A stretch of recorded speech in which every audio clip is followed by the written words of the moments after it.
Hey guys, good morning. I hope you're having a great day. Um, Sorry, I didn't even present this yet, did I? So today what we're going to do is we're going to continue with the same text that we introduced yesterday, the one about Get in the Zone, the psychology of video game design, which I actually really enjoyed, even not being a big gamer. I thought it was pretty interesting. Today we're going to talk about point of view. And I'm going to work backwards today. I'm going to show you the end product of today, and we're going to work backward to that point so you understand why we're talking about what we're talking about today. So, the end result of today is going to be a Google form. And the Google form looks like this and has two different topics.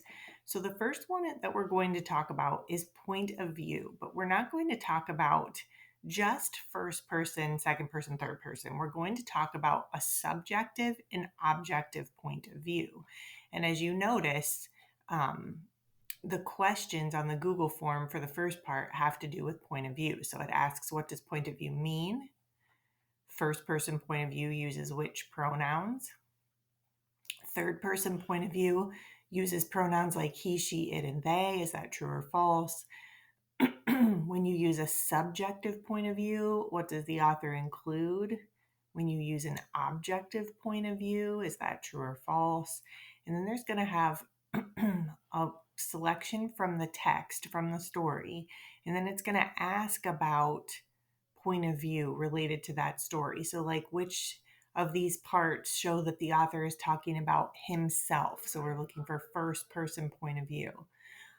Why do you think Aaron Miller chose this point of view? And then there's another part of the text. And again, asks, is this part of the text subjective or objective? And then there is another part of the text, and it's asking the term fun, is that subjective or objective? And why did you choose that answer? So, as you can see, it's kind of important that you have a good understanding of subjective and objective, which we're going to talk about right now. But I thought maybe working backwards would help you see why you needed to understand what we're going to talk about today. So, again, you're probably going to want your textbook for this. It's the stories on, I always say story. The article is on page 383 or in the online textbook. You can find it there as well. I do believe I loaded it into your online textbook so that it should be easier for you to find if you would like to use that. Okay, let's talk about subjective and objective point of view. So, just as a little review, remember, point of view is the perspective from which the article is written. So the author, when you go down or when you go to write a story or an article, you always have to decide what's your point of view going to be. Are you going to use first person, which is where you use I, me, and we, which is coming from your direct perspective. So I think this, I see this, we know this. So you yourself become a big part of the story. That's first person. Now, third person point of view is what you want to use for more like quote unquote professional type things, right? A third person point of view uses pronouns like he, she, it, and they. It never says I or me ever. Okay. Um, so third person is he, she, it, and they. Not written from a first person, written from a third person. Again, you use that for more professional type writing. Now, authors of nonfiction have to choose then also if they're going to write in a subjective or objective point of view. So the first thing they have to decide is, am I going to write first person or third person? And then the second thing they have to decide is, am I going to write subjective or objective? So subjective point of view is where the author gives their thoughts. Okay, they tell you what they think, how they feel, why it affects them. Okay, that's subjective. If you're speaking subjectively, you are allowing your emotions to become part of it, you're allowing your opinions to become part of it, you're telling people exactly what you think. But if you use an objective point of view, you are only giving facts. You are not putting your opinion in it at all. So, just like when we wrote our essays, sometimes we would tell you guys, you cannot put your opinion in this. that means it's objective because you're not giving your opinion, you're just presenting facts. Here's the facts, this is what it is, and that's all there is to it. Whereas subjective is much more opinion based. Okay?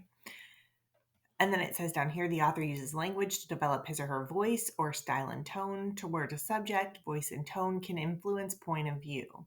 As you read this selection, consider how the author's use of language shapes voice and tone and develops point of view, and think about the author's purpose in choosing that point of view. Why did the author choose this? Why did the author choose to write subjectively or objectively? There's always a reason. A lot of times when you're writing something that you're really passionate about, you care so much about it because you know so much about it, you're more than likely going to use a subjective point of view because you're going to want to be able to give your own thoughts about it to sway your reader. Whereas if it's something that you really just need to present factually, you're going to use objective point of view. Okay. So, for example, if you look at paragraph 1 from the text and you think about what we just talked about, subjective, objective, first person, third person. I want to look through this with you and I want to try to see if we can dissect some of this just from the first paragraph of the text. So it says, the dragon rises above me, breathing flames into the night air. Stone ramparts crumble in the township, houses burn, screams echo all around me. I have only one chance. His jaws open, I draw my sword, but before I can react, he's snatching me into his talons, throwing me in his mouth, and the hero dies in exactly the same place again. It's completely unfair. I throw my control pad on the floor, scream at the screen, and walk out of my bedroom in disgust. Okay. Now, let's tackle this first. Is this first person or third person? Hopefully, you were able to recognize it is absolutely first person. And here's why. I see the word I see the word I see the word me, I see the word I, and I see the word my. I see the word me. Me. Those are all clues that this is first person. Okay. And they're not in quotation marks. So keep that in mind. You can't judge point of view from anything that's in a direct quote because that's quoting somebody else.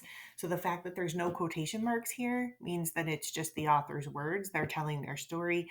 And so therefore, we can be 100% certain that this is in first person. Now, let's talk about, is this subjective or objective? Hopefully this is pretty obvious to you. If it's subjective, that means the author is giving their own thoughts, opinions, and emotions. If it's objective, they're just giving you facts. So what do you think?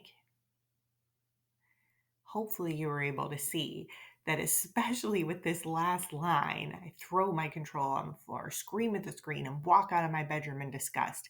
I mean, we are seeing emotion. Emotion. Yeah? We are seeing emotion. Also, it's completely unfair. That's an opinion, right? So the fact that we see opinion and we see emotion, and really we're seeing the thoughts of the author, it is absolutely subjective point of view. There's no facts here. There's no unbiasedness. This is all very biased. It's the author's opinion and it's what he thinks. So this part of the article where he's telling this story is very subjective. So what I would like for you to do today is I would like for you to reread the article. It's very important that you reread it first because now you're looking at it in a different way. Before you were just reading it to understand what it was about. Now you're reading it to look for point of view, both first and third, and subjective and objective. And I don't want you to think that just because the first paragraph we decided was first person subjective, it doesn't mean that the whole article is. A lot of times authors will switch for that exact reason. That was the author's grabber, what that we just read. This paragraph right here was their hook, their grabber. So a lot of times they'll switch point of view after their hook because really they're just trying to hook you in. And then sometimes they'll change to a very objective point of view. So it's important that you read and go back and reread to make sure that you have it correct. Okay. Um, and then there's just some little tips here that they include, right? Which is really probably good advice for all of us if you want to pause the screen and read through those. So now what you're going to do is you're going to reread the article and then you're going to fill out the Google form, which if you remember is all about point of view. It asks about first person, third person. It asks about subjective, objective, and specific examples from the text. Alrighty?